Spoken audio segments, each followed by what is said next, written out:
Hi guys, welcome to today's lesson. So we are looking at financial mathematics, but in particular we're going to look at the present value annuity. So just to give you a quick overview of what present value is all about. This is about the money you get now in the present. So the present value, you see, present talks about now. So it's the money that you get now. So it's not really the money that you own.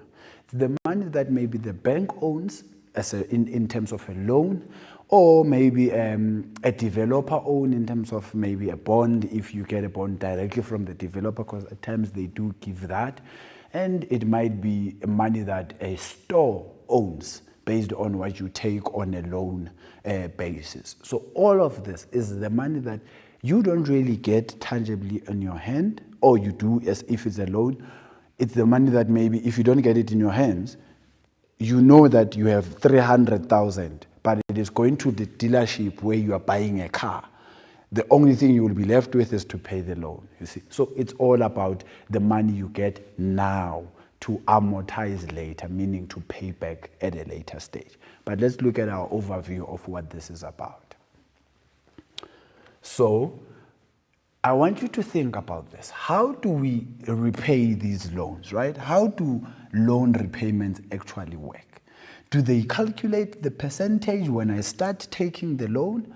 As I am paying back the loan, do they then change depending on inflation, or does it stay the same throughout? Also, why do people take out loans? But I know this one we can really kind of tell why people take loans. At times it might be the fact that you really do need some money for something that is not within your budget scale, or maybe you just did not plan for an unforeseen circumstance that takes place and you now need to go take a loan. Also, how do financial institutions work with respect to loans? So how do they actually administer these loans of theirs? The last thing you need to think about, how can financial maths help you to make these wise decisions? Now, guys, I know that a loan is always the easy option to go to, but I promise you, the repercussions of it, right, the consequence of you taking that loan, at times is very deadly, based on the fact that you might have taken the loan for pleasure, right, and not maybe to make more money or anything like that. So always just look at why are you taking this loan, and we're going to try and factor that in our discussion and show you in terms of calculations what are the consequences of taking out a loan. So for now, let's look at the key words for this particular lesson. So we've been talking about future value, sinking funds, the annuities. Now we are on the present value, specifically bond repayments. This is taking a loan to buy a house. So that's a bond or a normal loan, a personal loan, or just a financing loan. Our keywords will be a loan or bonds, repayments, the time periods. Remember, how many months are you going to be paying this, because a loan is normally on a month-to-month basis. The outstanding balance. The outstanding balance has to do with the unforeseen circumstances where you took a loan, maybe let's say for 5 years, right? In 5 years, you know that's 60 months. But after maybe 45 months, you lose your job and the insurance on the loan cannot pay for more than 4 months or something like that of you not working, and then you need to pick up now after a year or after 6 months of not paying back the loan. There's a balance. We call it the outstanding balance. So that's really what the concept is about.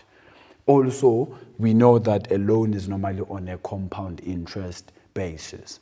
Now, what are present value annuities? These are regular equal payments or installments that are made solely to pay back a loan or a bond over a period of time. So this has nothing to do with you accumulating a certain amount after a certain number of years. No, it's about you paying back the loan in order to move from something that is greater than 0 to 0. in the bank. So your balance must be 000. Then you know that you would have completed your loan. Then the reducing balance of the loan is usually calculated using compound interest.